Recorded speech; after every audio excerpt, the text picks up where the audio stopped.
ప్రియులారా, మార్క్స్ వార్త 5వ అధ్యాయము మొదటి వచనాన్ని చదువుకుందాం. దయచేసి మార్క్స్ వార్త 5వ అధ్యాయము మొదటి వచనాన్ని. వారు ఆ సముద్రమునకు అద్దరనున్న గెరాసీనుల దేశమునకు వచ్చిరి. చిన్న ప్రార్థన చేసుకుందాం. సకల ఆశీర్వాదాలు కారణభూతుడా యేసయ్యా, నీకు స్తోత్రములు చెల్లిస్తున్నాం. తండ్రి, ఇదిగో ప్రభువా, నీ పాదాల దగ్గర నీ యొక్క సందేశమును ప్రభువా నీ బిడ్డలతో నీ ముఖాంతరములను మాట్లాడమని ప్రార్థన చేస్తున్నాం. ఈ పునరుద్ధాన దినమున ఎంతమంది పోగొట్టుకుంటున్నారు ప్రభువా, వారు గుర్తించలేకపోతున్నారు తండ్రి. విశ్రాంతి దినమున పోగొట్టుకుంటున్నారు ప్రభువా. ఒక్క దినము దేవుని సన్నిధిలో గడుపుట 1000 దినాల కంటే కూడా శ్రేష్టమనే సంగతిని మర్చిపోతున్నారు.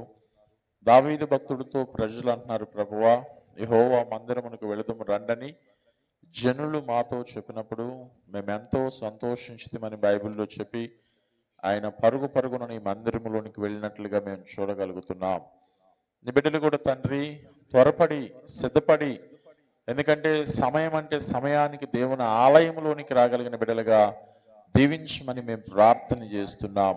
అనేకులను తోడుకురమ్మని మేము ప్రార్థన చేస్తున్నాం. అనేకులను పట్టుకోమని ప్రార్థన చేస్తున్నాం. అయ్యా, విశ్రాంతి దిని మనం పోగొట్టుకోకుండా ప్రతి ఒక్కరు కూడా అయ్యా మేము దేవునితో సహవాసమును కలిగి ఉండాలని త్వరపడగలిగిన బిడ్డలుగా దీవించమని యేసుక్రీస్తు నామమున అడుగుచున్నాము తండ్రి, ఆమేన్. ప్రియులారా, బైబిల్ గ్రంథములో శ్రేష్టమైన మాట ఒకటి ఉంది. ప్రియమైన దేవుని బిడ్డలారా, ఏమంటున్నాడంటే దేవుని వాక్యములో శిష్యులు ఏమండి శిష్యులు ప్రియులరా యేసు ప్రభుని అడుగుతున్నారు. ఏమని అడుగుతున్నారంటే, యేసు ప్రభుని, అయ్యా మనము ఇంత అర్ధరాత్రి సమయమున ఇప్పటికిప్పుడే మనము గెరాసీను దేశంలో అనగా సముద్రం ఆ దరికి వెళ్ళవలసిన పరిస్థితి ఎందుకు వచ్చిందయ్యా అని చెప్పి యేసు ప్రభుని ప్రశ్నిస్తున్నారు. కానీ యేసు ప్రభు వారు ఏం చేస్తున్నాడంటే ఆయన ప్రవచన నేత్రాలతో చూస్తున్నాడు. ఏమన్నాడు తెలుసా? యెరూషలేమా యెరూషలేమా యెరూషలేమా, ప్రవక్తలను చంపుదానా, ఇకనైనా సమాధానకరమైన సంగతులను తెలుసుకునుట నీకెంత మేలు, ఎంత మనోహరం అని బైబిల్లో చెప్పినట్లుగా ఆ గెరాసీను దేశంలో ఒక మనిషి నశించిపోవటము ప్రియులరా, ఒక మనిషి సమాధుల్లో తన శరీరాన్ని తన నలగొట్టుకోవటం ప్రియమైన దేవుని బిడ్డలారా, ఒక మనిషి ప్రియులరా ఆ సమాధుల్లో సంచరించటం ప్రియమైన దేవుని బిడ్డలారా, తన్ను తాను గాయపరచుకోవటం ప్రియమైన దేవుని బిడ్డలారా, అనేక మంది దెయ్యముల చేత పీడించబడతాము చూసి యేసు ప్రభు వారు తన ప్రవచన నేత్రాలతో చూసి ఆయన రాత్రికి రాత్రే బయలుదేరడానికి ఇష్టపడ్డాడు. రాత్రికి రాత్రే అప్పటికప్పుడే గెరాసీను దేశంలోకి వెళ్ళడానికి ఇష్టపడ్డాడు. చూడండి ప్రియమైన దేవుని బిడ్డలారా, యేసు ప్రభు వారు ఆయన అర్ధరాత్రి సమయంలో ధోనిలు కట్టమని శిష్యులతో చెప్పారు. ఏమన్నా ధోనిలు కట్టమని శిష్యులతో చెప్పినప్పుడు శిష్యులు అప్పటికప్పుడే ధోనిలు కట్టారు. ధోనిలు కట్టి ఇదిగో యేసు ప్రభు వారు ఆ ధోనిలో నుంచి వెళుతుండగా ప్రియమైన దేవుని బిడ్డలారా, వారు శిష్యులు భయపడిపోతున్నారు. అయ్యో, ఈ రాత్రి సముద్రము పోటుపాటులతో ఉంది కదా, శ్రమ అల్లకులంగా ఉంటది కదా, సముద్రము అలలతో నిండి ఉంటది కదా, ఇంత అర్ధరాత్రి సమయమున మనం వెళ్ళటం అవసరమా అని చెప్పి శిష్యులు సందేహపడుతున్నప్పుడు యేసు ప్రభు వారు మాత్రము ఒక ఆత్మ నశించటము దేవునికి ఇష్టం లేదు. ఒక ఆత్మ నశించిపోతుందని ఎరిగాడు దేవుడు. ఒక ఆత్మ ఇదిగో ప్రియులరా సమాధుల్లో తను తాను నలగొట్టుకుందని ఎరిగాడు యేసు ప్రభు వారు. అందుకే తన ప్రవచన నేత్రాలతో చూసి ఇదిగో ఆత్మను రక్షించుట కొరకు ప్రియులరా, ఆత్మను ఆ యొక్క బంధకముల నుంచి అపవాది నుంచి విడిపించుటకు ప్రియులరా స్వయంగా యేసు ప్రభు వారే రాత్రికి రాత్రి బయలుదేరాడు. ప్రియమైన దేవుని బిడ్డలారా, క్రీస్తునందు ప్రియులారా, మరి నువ్వు దేవుని దగ్గరికి యేసు ప్రభు వారు అంత అర్ధరాత్రి సమయమున ధోనిలు కట్టి ఆయన సముద్రములో ప్రయాణం చేస్తే నీవు దేవునితో సహవాసం చేయడానికి పట్ట పగలే ప్రియమైన దేవుని బిడ్డలారా, దేవుని సన్నిధిలో 8 గంటలకు ప్రార్థన కూడికమ్మన్నా కూడా నీవు దేవుని పాదాల దగ్గరికి రాలేకపోతున్నావంటే ఎంత సిగ్గుసేటో ఒకసారి జ్ఞాపకం చేసుకోండి. బైబిల్లో చెప్పాడు కదా, ఆకాశమా ఆలకించుము, భూమి నేను పిల్లల్ని పెంచి పెద్దవానిగా చేసి కానీ వారు నా మాట విననెల్లకు ఉన్నారు. ఎద్దు తన కామందు నెరుగును, గాడిద తన సొంతవాని దొడ్డి తెలుసుకొనును. చూసావా ప్రియమైన దేవుని బిడ్డలారా, దేవుని పాదాల దగ్గర ప్రార్థన చేస్తున్నాం. ప్రియమైన దేవుని బిడ్డలారా, దేవుని పాదాల దగ్గర ఒకసారి జ్ఞాపకం చేసుకోండి. ఆకాశమా ఆకాశమా ఆలకించుము, భూమి భూమి చెవియొగ్గుము, నేను పిల్లల్ని పెంచి పెద్దవానిగా చేసేదని కానీ వారు నా మాట విననెల్లకున్నారయ్యా, విననెల్లకున్నారు. ఇదిగో నేను వారిని సృష్టించుకున్నానయ్యా, వారు ఇదిగో నా గొర్రెలయ్యా. చూడండి ప్రియమైన దేవుని బిడ్డలారా, దేవుని సన్నిధిలో దేవుని పాదాల దగ్గర ప్రియులారా, దేవుని వాక్యము నీతో మాట్లాడుతున్నప్పుడు ప్రియులారా, దేవుని మాటలు నీతో మాట్లాడుతున్నప్పుడు ప్రియులారా, దేవుని వాక్యము నీతో మాట్లాడుతున్నప్పుడు ప్రియులారా, ఆ వాక్యము నీతో ముఖాంతరముతో మాట్లాడుతున్నప్పుడు ప్రియులారా, నీవు ఇంకా తడవ చేయటమో అది అంతా దుర్భీతి విషయం ఒకసారి ఆలోచన చేయండి. అయ్యో ఇదిగో ప్రియులరా, ఒక పక్షిరాజు ఆకాశములు ఎగురుచు అయ్యో అయ్యో అయ్యో భూనివాసులందరికీ శ్రమ శ్రమ శ్రమ అని కేకల వేస్తుందంట. ఎందుకు తెలుసా? రాజ్యముల మీదకి రాజ్యములు. ఎందుకు తెలుసా? జనం మీదకి జనము. ఎందుకు తెలుసా? భయంకరమైన కరువు కాటకాలు. ఎందుకో తెలుసా? అక్కడక్కడ భూకంపాలు, అక్కడక్కడ సునామీలు, అక్కడక్కడ ప్రియులరా ఇదిగో ఏం జరుగుతుందో ఎవరికి తెలియని పరిస్థితిలో మానవులు తటస్థించిన దినాల్లో ఉంటే మనం మాత్రము ఏమి తిందుమా, ఏమి తాగుదుమా, ఏమి సుఖింతుమా అన్నాడు దేవుడు. అన్నాడు కదా, వరి ఎర్రివాడా ఈ రాత్రి నీ ప్రాణము నేను అడుగుచున్నాను.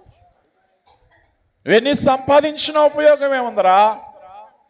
ఎన్ని సంపాదించుకున్న విశ్రాంతి దినాన్ని పోగొట్టుకుంటే సిల్లి సంచిలో పోసిన రూపాయి మాదిరిగా ఇతని సత్యాన్ని జ్ఞాపకం చేసుకోవాలి. ఆదివారం పనికి చేసే వాళ్ళందరూ కూడా మీ డబ్బులు సిల్లి సంచిలో పోసిన రూపాయి మాదిరిగా ఉంటుంది. జ్ఞాపకం చేసుకోండి, ఒక్క రూపాయి కూడా నీకు మిగలదు, అంతే. విశ్రాంతి దినాన్ని పోగొట్టుకుంటే, విశ్రాంతి దినాన్ని నువ్వు గడపకపోతే, విశ్రాంతి దినాన్ని దేవుని సన్నిధిలో రాకపోతే, నువ్వు దేవుని సన్నిధిలో ప్రియులరా నువ్వు 6 దినాలు కష్టపడాలి. 7వ దినాన దేవునికి ఇవ్వాల్సిన సమయాన్ని దేవునికి ఇవ్వాలి. ఆ రోజు కూడా దేవుని దగ్గర దొంగిలుతానంటట. ఆ రోజు కూడా దేవుని దగ్గర ఏం చేస్తా అంటున్నారమ్మా? దొంగిలుతున్నారు. ఏమండి? అందుకే దేవుడు అన్నాడు కదా, మీరు దేనిని దొంగిలుతున్నారంట. అయ్యా మేము దేనిని దొంగిలుతున్నామంటే దేవుని సన్నిధిని మీరు దొంగిలుతున్నారు, దేవుని సహవాసమునే మీరు దొంగిలుతున్నారు. ఏ కూన లేచి తన బిడ్డల కొరకు ఇదిగో రేయి మొదటి జామున లేచి ప్రియులరా ఇదిగో దేవుని సేవకులు చెప్పినట్లుగా ఏ కూన లేచి బలులు అర్పించేవాడని బైబిల్లో రాశాడు. రేయి మొదటి జామున లేచి. మరి నువ్వు పట్ట పగలే 8 గంటలకు ప్రార్థనకు రండమ్మంటే ఏమండి? రేయి మొదటి జామును నువ్వు బలులు అర్పించట్లేదు, బలిపీఠమును కట్టట్లేదు, బలిపీఠము దగ్గరికి వచ్చి రహస్యమందున తండ్రి దగ్గర ప్రార్థన చేయట్లేదు, ఏకాంత ప్రార్థన చేయట్లేదు, ముమ్మారు ప్రార్థన చేయట్లేదు, కరుణించు ప్రభు అని సుంకరి ప్రార్థన చేసినట్లుగా ప్రార్థన చేయట్లేదు. ప్రభు దగ్గరికి వచ్చి నువ్వు ప్రార్థన చేయట్లేదు. కానీ దేవుడు తన ప్రోక్షణ నేత్రాలతో ఆ నశించున్న ఆత్మను చూశాడు. ఆ నశించిపోతున్న ఆత్మను చూసి ఆయన అన్నాడు కదా, ఈ ప్రజలు గ్రహించలేని వారుగా ఉన్నారు. అందుకే ఇదిగో ఎద్దు తన కామందు నెడుగును గాని, గాడిద తన సొంతవాని తొట్టి తెలుసుకొనును గాని, నేను సృష్టించిన సృష్టికర్త ఇదిగో నిర్మాణకర్త అయిన దేవుణ్ణి ప్రజలు ఏం చేస్తున్నారంటే గుర్తించలేని వారుగా ఉన్నారు, ఎరగలేని వారుగా ఉన్నారు. అంటే దేవుడు బొమ్మగా చేస్తాడు జగట మట్టిని. బొమ్మగా చేయటమే కాకుండా దానిలో ఇదిగో ప్రియులరా ఇదిగో నాసిక రంధ్రములో జీవవాయువుగా నరుడు జీవాత్మ అయినని బైబిల్లో రాశాడు. ఏమంటే గాఢ నిద్రను కలుగు చేసి మానవుడికి ఇదిగో మానవుడి ఒంటరిగా ఉండటం దేవునికి ఇష్టము లేక మొట్టమొదటి ఆపరేషన్, మొట్టమొదటి స్పెషలిస్ట్ ఎవరంటే ప్రభు అయిన యేసుక్రీస్తు వారే. ఆయనే మొట్టమొదటిగా ఎముకను విరిచి ఏమంటే మాంసమును కూర్చి స్త్రీగా చేసి ఆదాము యొద్దకు తీసుకొచ్చినప్పుడు ఆదాము అంటున్న మాట ఏం తెలుసా? నా ఎముకలో ఎముక, నా మాంసములో మాంసము, నువ్వు నాలో నుంచి తీయబడ్డావు గనక నారి. మనం అనుకుంటాం కదా, ఎక్కడెక్కడో ఎదుగుతాం. పిల్లిలో సంకన పెట్టుకొని ఏమండి ఇప్పుడు రాంగోపాల్కి వివాహం చూస్తున్నారు మంచి భార్య కొరకు. ఎక్కడెక్కడో ఎదిగారు అనుకోండి, ఎక్కడ ఉంటుందో తన ఎముక ఎవరికి తెలుసు? పక్కనే ఉంటుందేమో ఒకవేళ, ఇంటి పక్కనేమో ఒకవేళ. ఏమంటే ఎముకలు ఎముక ఎక్కడుంటుందో ఎవరికి తెలీదు. అట్టనే ప్రియులారా, దేవుని వాక్యం చెబుతుంది కదా, ఏమన్నాడు తెలుసా? నీవు సృష్టించిన సృష్టికర్తను మరిచి ప్రియులారా, నీవు నిర్మించిన నిర్మాణకర్తను మర్చి ప్రియమైన దేవుని బిడ్డలారా, సజీవుడైన యేసును మర్చి ప్రియమైన దేవుని బిడ్డలారా, మరణమాని ముళ్ళెక్కడని సవాలు చేసిన అదిగో ప్రియములకు చక్రవర్తి అయిన దేవుణ్ణి మర్చి ఏమన్నాడు తెలుసా? నీవు దేవుని సన్నిధికి దూరం అయిపోతున్నావు. ఏమైపోతున్నారమ్మా? నిర్లక్ష్యం చేస్తున్నారు. ఏం చేస్తున్నారు? పెడచెవిన. ఎన్ని గంటలకు ప్రార్థన అండి? ఏమంటే మనం సపోజ్ ఎగ్జాంపుల్ ప్రియులరా, ఉదయాన్నే పనికి వెళ్ళాలనుకోండి, ఇళ్లలో పనికి. మనం 10 గంటలకు వెళ్తే లేదా 9 గంటలకు వెళ్తే ఇళ్లలో పనికి రానేస్తారా? ఏందమ్మా చెప్పరు? ఎందుకు రానేస్తారు? నువ్వు సెలవు తీసుకోయా, ఇంకొకరిని పిలుచుకుంటా, వాళ్ళని నీళ్లు కొట్టాలి, ఒక ముగ్గు వేయాలి, అన్నీ చేయాలంటారు కదా. అట్లనే మనం ప్రార్థనకి నువ్వు ఏకున లేచి, చీకటి ఉండగానే లేచి వాళ్ళ ఇంటి మీదకి వెళ్ళి కల్లాపు నీళ్లు చల్లి వాళ్ళ ఇంటి దగ్గర ముగ్గేసి వస్తుంటే, మరిదిగో నిన్ను సృష్టించి నీకు ఆరోగ్యం ఇచ్చి, దీర్ఘాయువునిచ్చి, సుఖజీవంతో గడిపి సంవత్సరాలు ఇచ్చి, ఆహారం ఇచ్చి, వస్త్రాలు ఇచ్చి, నీ బిడ్డలతో కలిసి నీవు దీర్ఘాయువుతో బ్రతుకు దినములన్నీ కూడా క్షేమాధారమని స్థిరింపజేస్తున్న దేవునికి 1 గంట పెందల కాడొచ్చి ప్రభు సన్నిధిలో గడపలేవా? ఏమా 1 గంట ప్రభు సన్నిధికి రాలేవా? 1 గంట. 8 గంటలకు ప్రార్థన అంటే 9ంటికి వస్తున్నారు. 8 గంటలకు ప్రార్థన అంటే 10 గంటలకు వస్తున్నారు. 8 గంటలకు ప్రార్థన అంటే అయిపోయేటప్పుడు కూడా వస్తున్నారంటే ఇది ఏంటి? క్రమం లేదు. బైబిల్లో చెప్పాడు, ప్రభువా, మత్తయి సువార్త 7:21 అంటాడు, ప్రభువా ప్రభువా ప్రభువా ప్రభువా అని పిలిచి ప్రతివాడు నువ్వు పరలోక రాజ్యములో ప్రవేశించడు. ఎన్నిసార్లు నువ్వు పిలిస్తే ప్రయోజనం ఉందమ్మా? అండి, ఓ మై లార్డ్ గాడ్ అని దేవుని సన్నిధిలో ఎన్నిసార్లు ప్రభుని ప్రభువా ప్రభువా ప్రభువా ప్రభు అని గోచన్నప్పటికీ కూడా నువ్వు ప్రభు సన్నిధి చేరలేవు. ప్రభు అన్నాడు, ప్రభువా ప్రభువా అని పిలిచి ప్రతివాడు పరలోక రాజ్యములో ప్రవేశించుడు. పరలోకమందున నా తండ్రి చిత్త ప్రకారం చేయవాడే పరలోక రాజ్యములో ప్రవేశించును. దేవుని చిత్తము నెరగాలి, అంతేగాని దేవుని చిత్తము నెరగకుండా ఏమంటే మనం టయాన్ని గమనించకుండా నువ్వు వెళ్ళి ప్రార్థనలు అటు దేవుడు తలుపు కొట్టావు అనుకో, అయ్యా అక్రమము చేయవారులారా మీరెవరో నాకు తెలీదు. పొద్దున్నే ప్రియులరా బ్లెస్సీ కూడా చక్కగా ఉదయాన్నే మేడం గారి దగ్గరికి వెళ్తాడు. ఏమండి, పెందల కాడ వెళ్ళకపోతే కారు రానిస్తుందా మేడం? నువ్వు సెలవు తీసుకోయా, ఇంకొకరిని తీసుకెళ్తా అంటది. అవునా కదమ్మా? అంటే ఇది పెందల కాడే. యు మస్ట్ దేవునికి ఫస్ట్ నువ్వు ప్రాధాన్యత ఇవ్వాలి. దేవునికి ఫస్ట్ నువ్వు అన్నిటికంటే ముఖ్యంగా నువ్వు దేవునికి ఇస్తే దేవుడు నిన్నేం చేస్తాడంటే హెచ్చిస్తాడంతే, దీవిస్తాడంతే, ఆశీర్వదిస్తాడంతే. అందుకన్నాడు ఆయన చిత్తము నువ్వు ఎరగాలి. ఏమంటే నోవాహు దినాల్లో తలుపు వేయబడింది. తలుపేసింది ఎవరో? స్టీఫెన్ రాజు గారు వేసాడా? లేదా టీచర్ గారు వేసారా? లేదా జాన్ బాబు గారు వేసారా? లేదా బ్లెస్సీ వేసాడా? ఎవరు ఇలా? తండ్రి అయిన దేవుడు తలుపు వేసాడు. జలప్రలయం రాబోతున్నాయ్యా, ఆకాశము తూములిపోతున్నాయ్యా, ఇదిగో భూమి యొక్క తూములిపబడుతుంది, ప్రచండమైన వర్షముతో మీరు నశించిపోతారా అని చెప్తే విన్నారా? ఒకళ్ళు కూడా వినకుండా వారు ఇష్టం వచ్చినట్లుగా వారు హేళన చేశారు, ఆయన కొట్టారు. కొంతమంది అయితే నోవాహుతో దేవుడు చెప్పాడు, అయ్యా నీ కుటుంబం అంతా ఓడలోనికి రమ్మని చెప్పాడు. తలుపేసాడు. అప్పుడు వెళ్ళి తాత తలుపు తీయ అంటే, అక్రమము చేయవారులారా మీరెవరో నాకు తెలియనే. బుద్ధిగల కన్యకలు కూడా అంతే, నూనెని సిద్ధం చేసుకున్నారు. నూనె అనగా పరిశుద్ధాత్మతో ప్రియులరా వాడు 7 ఏండ్ల విందులో ప్రియులరా ఇదిగో దీపమును ప్రజ్వలుతున్నప్పుడు ప్రియులరా వాడు 7 ఏండ్ల విందులో పాల్గొన్నప్పుడు ప్రియులరా ప్రభుతో పాటు సంతోషముగా 7 ఏండ్ల విందులో పాల్గొంటే విడవబడిన వారు రాబందుల విందుకు ప్రియులరా 7 ఏండ్ల విందు పాలిభాగస్తులు శ్రమకాలం ప్రియులరా. అందుకే అన్నాడు కదా, నువ్వు దేవుని వాక్యమును వినాలి జాగ్రత్తగా, దేవుని వాక్యమును గ్రహించాలి. అందుకే యేసు ప్రభు వారు ఒక ఆత్మ నశించిపోవటం దేవునికి ఇష్టం లేదు. దేవునికి ఇష్టం లేక ఏమన్నాడు తెలుసా, ఆకాశమా ఆలకించుము, భూమి నేను పిల్లల్ని పెంచి పెద్దవానిగా చేశానయ్యా, నేను ఇదిగో వారు నా మాట వింటే పెందలకాడే వచ్చేవాళ్ళు, వింటే దేవుని సన్నిధికి ఏమండి చాలా పెందలకాడ. ఏమంటే దేవుని సన్నిధికి ఎంత పెందలకాడ రావాలంటే పింకీ వాళ్ళు వచ్చినట్లుగా రావాలి. ఎట్లా రావాలమ్మా, కావ్య పింకీ మరి పాస్టర్ గారు వచ్చినట్లుగా రావాలి, పెందలకాడే రావాలి కుటుంబం అంతా కూడా. బైబిల్లో చెప్పాడు, నేనును నా ఇంటి వారును యెహోవాను. దేవుని సన్నిధికి మనమే పెందలకాడే ఉండాలి. ఏమండి మనమే పెందలకాడ లేకపోతే వేరే వాళ్ళు ఇంక పెందలకాడ వస్తారా? రారు. అందుకే అమ్మ ముందుకు జరగండి, దయచేసి కొంచెం ముందుకు జరగండి, జనాలు వస్తున్నారు. రండి, ముందుకు రండి, మీరు కూడా ముందుకు రండి. కనుక ప్రియులరా, దేవుని సన్నిధిలో దేవుని పాదాల దగ్గర ఆయన అంటున్న మాట ఏంటంటే, నీవు దేవుని పాదాల దగ్గరికి అన్నిటికంటే ముఖ్యంగా ఎవరికి ప్రాధాన్యత ఇవ్వాలండి? మనుషులకు కాదు ప్రాధాన్యత, దేవునికి ఇవ్వాలి. నువ్వు వెళ్తున్నావంటే ఆత్మతోనో సత్యముతోనో ఆయన ఆరాధన చేయడానికి వెళ్ళాలి.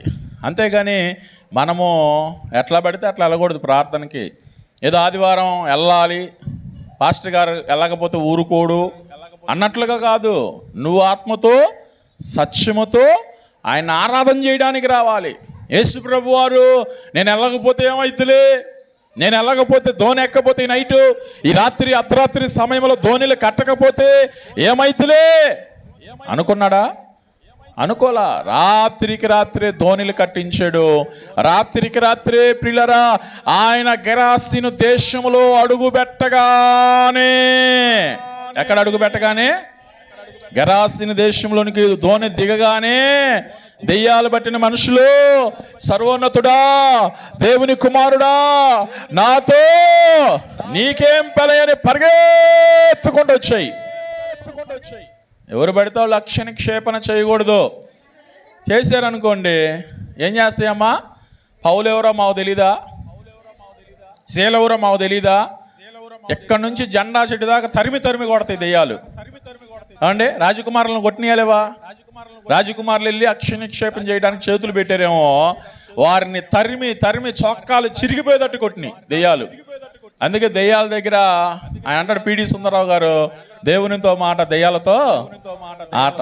అంటే వాల్ పోస్ట్ వేస్తూ ఉంటాడు అప్పుడప్పుడు. దెయ్యాలతో ఎప్పుడు పెడితే అప్పుడు ఆట ఆడుకోకూడదు. మనం నీలో ఉపవాస ప్రార్థన ఉండాలి. ఉపవాస ప్రార్థన లేకుండా దెయ్యాలను ఎలగొట్టలేవు నీవు. యేసు ప్రభు శిష్యులు కూడా దెయ్యాలను ఎలగొట్టలేకపోయారు. యేసు ప్రభు శిష్యులు ఒక మోగదయాన్ని ఎలగొట్టడానికి వారు ఎంత ప్రయాసపడ్డారంటే, ఎంత కష్టపడ్డారంటే వారి వల్ల కాలేకపోయింది. అప్పుడు ఆ యజమానుడు వచ్చాయా, నీ శిష్యులు కూడా దాన్ని ఎలగొట్టలేకపోతున్నారయ్యా, ఒక్కసారి మా మీద కనికరపడయ్యా అంటే యేసు ప్రభు వారు వచ్చి ఒక గదుము గదగానే ఆ మోగదయ్యం అక్కడికక్కడికి పడిపోయి నురుక్కొని వెళ్ళిపోయింది. చూడండి ప్రియులారా, అప్పుడు శిష్యులు ఏకాంతంగా అడుగుతున్నారయ్యా, ఎందుకయ్యా ఈ దెయ్యాలని, ఇదిగో మేము ఎల్లగొడితే ఎంతసేపు ఎల్లగొట్టినా వెళ్ళలేదయ్యా, మేము ఎంత ప్రయాసపడ్డాము, ఎంత ప్రార్థన చేసినా వెళ్ళలేకపోయిందయ్యా, ఎందుకు వెళ్ళిందంటే అప్పుడు యేసు ప్రభు వారు చెప్పాడు కదా, ఉపవాస ప్రార్థన లేకుండా దెయ్యాలు పారిపోనే. నువ్వు ఉపవాసం లేకుండా వచ్చి దెయ్యాలను ఎల్లగొట్టాలనుకో, అవి నీకు ఎదురు తిరుగుతాయి, నీతో కూడా వ్యాధ్యం ఆడతాయి, అవసరమైతే నిన్ను చంపకేసి కూడా పీకిద్ది, ఒక లాగి ఒకటి బాధిద్ది అనమాట. అందుకే ప్రియులరా, పౌలు ఎవరో మాకు తెలుసు, శీలెవరో మాకు తెలుసు అని చొక్కాలు చిరిగిపోయేటట్టు దెయ్యాలు ఎమ్మడబడి కొట్టినాయి. దెయ్యాలు లేవా అనుకోబాకండి, దెయ్యాలు ఉండయా లేవా? ఏదమ్మా నేను అబద్ధం చెబుతున్నానా? ఎక్కడికి వెళ్ళింది? ఏబు యొక్క ఇదిగో దేవుని యొక్క సముఖంలోనికి ఎవరు వెళ్ళారు? అపవాది వెళ్ళినప్పుడు దేవుడు అపవాదితో అనగా దెయ్యంతో అన్నాడు కదా, ఇదిగో అపవాది దెయ్యమా, నా భక్తుడైన ఏబు విషయం నీకేమైనా తెలుసా? ఏమండి పౌలు ప్రియులరా, ఒక ఆమెకు దెయ్యం పట్టినప్పుడు ఆమెనే వెళ్ళగొట్టలేదా? వంగిపోయిన స్త్రీకి ప్రియులరా 18 సంవత్సరాల నుంచి వంగిపోయిన స్థితిలో దెయ్యం బట్టి బాధపడుతుంటే ఆమెను వెళ్ళగొట్టలేదా? ఏమంటే కపర్నహూములో ప్రియులరా యేసు ప్రభు ఎన్ని దెయ్యాలు అలా కొట్టాడు. దెయ్యాలతో ప్రియులరా మనం ఎట్లా పెడితే అట్లా ప్రార్థన చేయకూడదు. యేసు ప్రభు వారు చూసావా, అట్లా వస్తున్నాడు, అడుగు పెడుతున్నాడు అనగానే పరిగెత్తుకుంటూ వచ్చేసింది దెయ్యాలే. ఏమండి దెయ్యాలకి ఎవరైనా చెప్పారా? పేరపత ఎవరైనా చెప్పారా? దెయ్యాలకి ఎవరైనా చెప్పారా? ఇప్పుడు యేసు ప్రభు వారు దోని దగ్గరనే అవి పరిగెత్తుకుంటూ వచ్చినాయి అంట. ఈ రాత్రి పేరపత బాగున్నావంటే ఎట్టుంటది? ఏమండి ఇక పేరపత మనుగునిద్దా? కానీ యేసు ప్రభు దగ్గరికి ఆ దెయ్యాలు శానా అంటే ఎన్ని దెయ్యాలమ్మా? అనేకమైన దెయ్యాలు, శానా దెయ్యాలు అంటే చాలా బట్టిన దెయ్యాలు. ఆ శానా దెయ్యాలన్నీ కూడా ఒక్కసారిగా యేసు ప్రభు వారు ఆ ధోనిలో నుంచి భూమి మీద అడుగు పెట్టగానే గజగజలాడుతూ సమాధుల్లో నుంచి పరిగెత్తుకుంటూ వెళ్ళిపోయి యేసు ప్రభు పాదాల దగ్గర పడి, సర్వోన్నతుడా, దేవుని కుమారుడా, అయ్యా మాతో నీకేం పని అని కేకలు వేసినాయి. అంటే కేకలు వేసినాయి. అంటే ప్రియులరా దెయ్యాలను సైతమే ప్రియులరా ఆయన విడుదల చేయగలిగిన సర్వశక్తి కలిగిన దేవుడు. సముద్రమును సైతము కూడా రాసులుగా నిలపగలిగిన సర్వశక్తి కలిగిన దేవుడు. ఎండిపోయిన ఎముకలను సైతము కూడా సఖ్యము గాని గొప్ప సైన్య సమూహముగా నిలపగలిగిన దేవుడు. ఏమంటే ప్రియులరా సమాధిలో పెడితే ఎలీషా యొక్క ఎముక తగిలి బిగ్గున లేచి ఇదిగో దేవుని కార్యాలు చూసిన వ్యక్తి ఉన్నాడు. మరి నీ నా జీవితంలో కూడా దేవుని కార్యాలను చూడాలంటే, దేవుని అద్భుతాలను చూడాలంటే, దెయ్యాలు సైతమే దేవునికి వణికిపోతుంటే మరి నీ జీవితంలో యేసు ప్రభు వారు ఆ యొక్క శైనా దెయ్యాలను ఆ యొక్క గరాసిన దేశములో ఇదిగో సంఖ్యలతో బంధింపబడి తన శరీరాన్ని తన నలగొట్టుకుంటూ దెయ్యాలతో పీడించబడుతున్న మనుషుని కోసము రాత్రికి రాత్రే యేసు ప్రభు వారు తోని కట్టి ఆ మనుషుడు నశించటం దేవునికి ఇష్టం లేక ఆ మనుషుని కొరకు, ఆ మనుషుని ప్రియులరా ఆ యొక్క దయ్యాల నుంచి విడుదల కలిగించడం కొరకు, విమోచన కలిగించడం కొరకు, పాప క్షమాపణ కలిగించడం కొరకు, మారు మనసును కలిగించడం కొరకు, యేసయ్య దగ్గరికి రాజ్యం కొరకు ఆయన ఏం చేస్తాడు తెలుసా? ధోని దిగాడు. యేసు ప్రభు వారు కూడా నీ కొరకు కూడా అంతే. పరలోకము నుంచి ఆకాశాల నుంచి ఆయన భూమి మీదకి నరావతారములో కన్యగర్భమును జన్మించాడు. తర్వాత ప్రియులరా ఆయన పెరిగాడు, ఆయన అదిగో పరిచర్య చేశాడు. తర్వాత ప్రియులరా ఆయన ఏం చేశాడు తెలుసా? ఇదిగో ఇస్కరియోతు యోధ ఆయనతోనూ ఉంటూ కూడా ఏం చేశాడమ్మా? నా చెలికాడ అని ముద్దు పెట్టుకున్నాడు, శుభం అని చెప్పాడు. ఆయన్ని దొంగల చేతికి అప్పగించాడు. చిత్రహింసలు చేస్తున్నప్పటికీ కూడా ఆయన అంటున్న మాట, తన దేహం అంతా కూడా ఇదిగో ముక్కల చెక్కలైపోతున్నప్పటికీ కూడా రోమన్ కొలలతో కొడుతుంటే ప్రియులరా ఆ దేహం అంతా కూడా ప్రియులరా ఇదిగో ఈ పంతా కూడా ప్రియులరా నాగలసాలతో దున్నబడినట్లుగా పొలము ఏ రీతిగా దున్నుతారో ట్రాక్టర్తో తన శరీరం అంతా కూడా దున్నుతుంటే కొరడాలతో కొట్టబడుతుంటే దున్నుతుంటే ఆ శరీరం అంతా కూడా పీక్కొని ముక్కల చెక్కలుగా రాలిపడుతున్నప్పటికీ కూడా ఆయన అంటున్న మాట ఏం తెలుసా? తండ్రి వీరేమి చేయించున్నారో వీరెరుగురు గనుక వీరిని క్షమించుము. లామా సబక్త అని బిగ్గరగా కేకేసి, నా దేవా నన్నేలా చేయి విడిచిది. చూడండి ప్రియులారా, క్రీస్తునందు ప్రియమైన దేవుని బిడ్డలారా, యేసు ప్రభు వారు నీ కొరకు అన్ని శ్రమల పట్టడానికి లోకంలోనికి వస్తే, అంత కష్టపడటానికి నీ లోకంలోనికి వస్తే మరి నీవు దేవునికి సమయాన్ని ఎందుకు ఇవ్వలేకపోతున్నావు? ఏమండి అన్నిటికీ సమయాన్ని ఇస్తున్నారు కదా, అన్నిటికీ ప్రాధాన్యత ఇస్తున్నారు కదా. నీకు ఉద్యోగం ఇచ్చింది ఎవరు? దేవుడే కదా. ఏమంటే నీ కార్ డ్రైవింగ్ ఇచ్చింది ఎవరు? దేవుడే కదా. ఏమంటే లేకపోతే నీకు పని ఇచ్చింది ఎవరు? దేవుడే కదా. లేకపోతే నీకు బంగారం షాపులో ఉద్యోగం ఇచ్చింది దేవుడే కదా. లేకపోతే ఇంకో చోట ఏదైనా సరే దేవుడు నీకు ప్రాధాన్యతనిస్తే నువ్వు మాత్రం ఏం చేస్తున్నావు అమ్మా? దేవునికి ప్రాధాన్యత ఇవ్వట్లా. అందుకే అంటాడు కదా, ఆకాశమా ఆలకించు, భూమి నేను పిల్లల్ని పెంచి పెద్దవానిగా చేశాను, ఎద్దు తన కామందు నెరుగును, గాడిద తన సొంతవాని, కానీ ప్రజలు నన్ను గుర్తెరగట్లేదు. దేవుడు మాట్లాడుతున్నాడు. దేవుడు నీతో, నాతో, భూతల ప్రపంచ మానవాళి అందరితో కూడా మాట్లాడుతున్నాడు. మనం సమయాన్ని గుర్తెరగాలి. అందరం కూడా సమయాన్ని ఎరగాలి. ఎవరు వచ్చినా రాకపోయినా, ఏమంటే ఆఖరికి గ్రీన్ పట్టాలకైనా వాక్యం చెప్పొచ్చు. ఎందుకంటే ప్రియులారా, ఇదే సాక్ష్యం రేపొద్దున్నే. ఏమంటే రేపు గ్రీన్ పట్టాలు వచ్చి సాక్ష్యం చెబుతాయి. కారణం ఏంటి తెలుసా? నువ్వు దేవుని సన్నిధికి, దేవుని పాదాల దగ్గరికి, ఏమండి నీ కుటుంబము దీవించబడాలన్నా, నీ బిడ్డలు దీవించబడాలన్నా బైబిల్లో ఉంది, యెహోవా నా ప్రభువా నీ ఆశీర్వాదమునందిన నా కుటుంబం నిత్యము కూడా ఎన్నటెన్నటికి కూడా ఆశీర్వాదింపబడును గాక. గట్టిగా స్తోత్రం చూద్దామా? గట్టిగా స్తోత్రం చూద్దామా?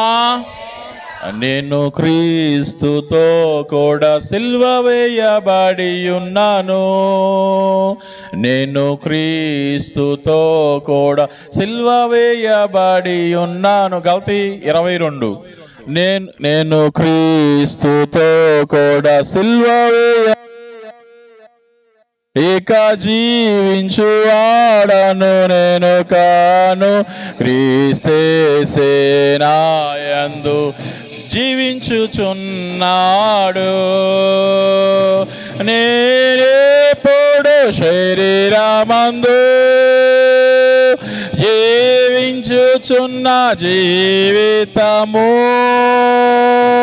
నేనెప్పుడు శరీరమందు జీవించుచున్న జీవితము, నన్ను ప్రేమించి నా కొరకై తన్ను తాను అప్పగించుకొనెను. దేవుని కుమారుని విశ్వాసము వలన జీవించుచున్నాము. హల్లెలూయా. నేను క్రీస్తుతో కూడా సిలువైబడి ఉన్నాను. ఎవరితో అండి? గలతీయులకు రాసిన పత్రిక 2:20 అంటాడు కదా, నేను క్రీస్తుతో కూడా సిలువైబడి ఉన్నాను, ఇకను జీవించువాడినే కాదు. అంటే క్రీస్తే నాయందు జీవించుచున్నా. చూసావా?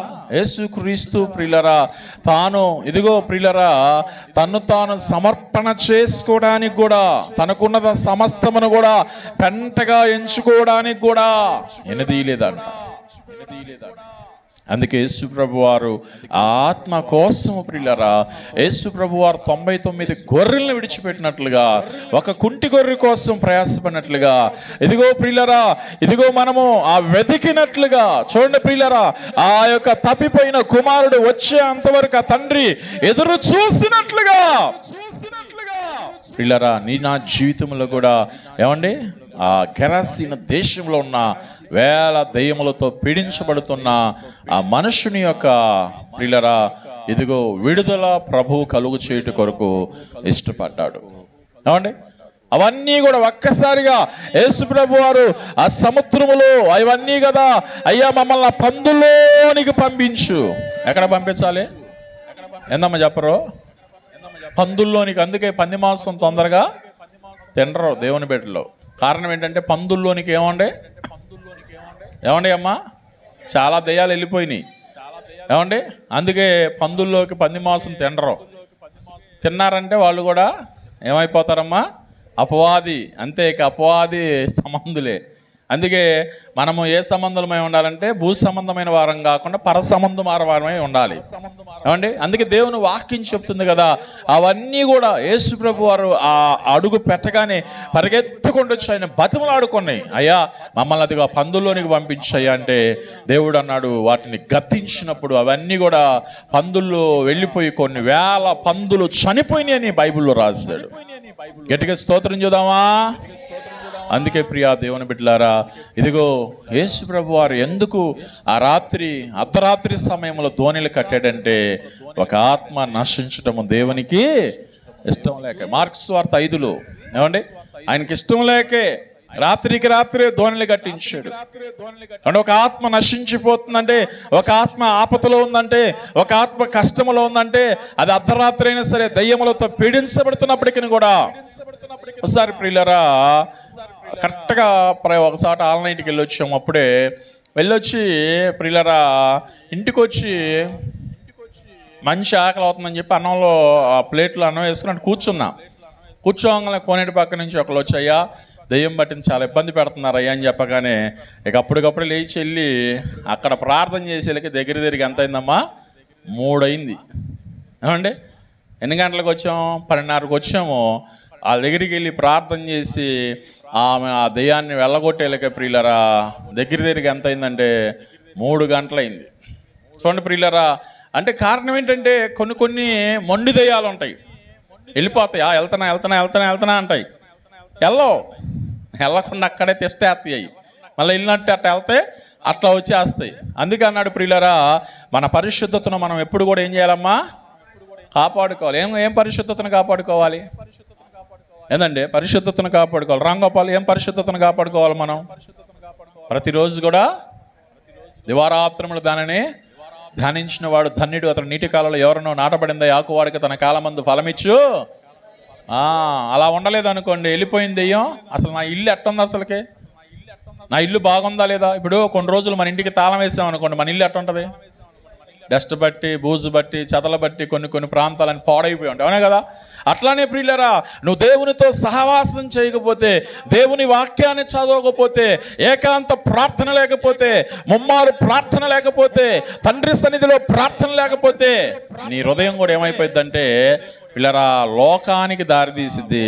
అసలు నా ఇల్లు ఎట్టుందో చూద్దామని చెప్పి అది వచ్చి చూస్తే ఇల్లంతా కూడా పాడైపోయి ఉందనుకోండి, అపవాచేత నిండిపోయి ఉందనుకోండి, అది వెళ్ళిపోయి ఎన్ని దెయ్యాలను తీసుకొచ్చిద్దమ్మా? 7 దెయ్యాలను తీసుకొచ్చిద్ది. ఉన్న దెయ్యంతో ఎన్ని దెయ్యాలు అవుతాయి? 8 దెయ్యాలు నీ ఇంట్లో తెస్టేస్తే ఇంకేమైనా ఉందా? నీ హృదయంలో తెస్టేస్తే ఇంకేమైనా ఉందా?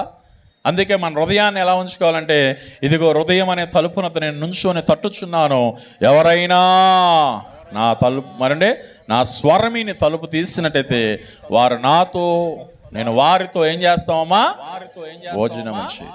క్రీస్తునందు ప్రియులరా, నువ్వు దేవునితో మరి భోజనం చేయడానికి ఇష్టపడినట్టయితే, మార్క్స్ వార్త 7:21 ఉంది కదా, ఎన్ని రకాలు భద్రపరుచుకున్నారు తెలుసు హృదయంలో. చదవండి దయచేసి. లోపల నుండి అనగా మనుషుల హృదయంలో నుంచి దురాలోచనలను, జారత్వములను, దొంగతనములను, నరహత్యలను, వ్యభిచారములను, లోభములను, చెడుతనములను, కృత్రిమములను, కామ వికారమును, మత్సరమును, దేవదోషను, అహంభావమును, అవివేకమును వచ్చును. ఈ చెడ్డవన్నీ కూడా ఎక్కడి నుంచి వస్తాయమ్మా? ఎక్కడి నుంచి? మన హృదయాల్లో నుంచే. మన హృదయం పరిశుద్ధంగా లేకపోతే, వాక్యం వినకపోతే, ప్రార్థన లేకపోతే, రేయి మొదటిదామం లేసి ప్రభువుకు ప్రార్థన చేయకపోతే, ముమ్మారు ప్రార్థన చేయకపోతే, రహస్యమందున్న గదిలోనికి వెళ్ళి తండ్రికి ప్రార్థన చేయకపోతే, ఏకాంతంగా ప్రభుతో నువ్వు కనిపెట్టుకుని దర్శనములు చూడకపోతే, నీ హృదయంలోనికి ఏమొస్తాయి? ఇవన్నీ కూడా వచ్చేస్తాయి. అప్పుడు నీ యొక్క స్థితి ఎలా ఉంటుందంటే మొదటి స్థితి కంటే కూడా చెడ్డగా ఉంటుంది.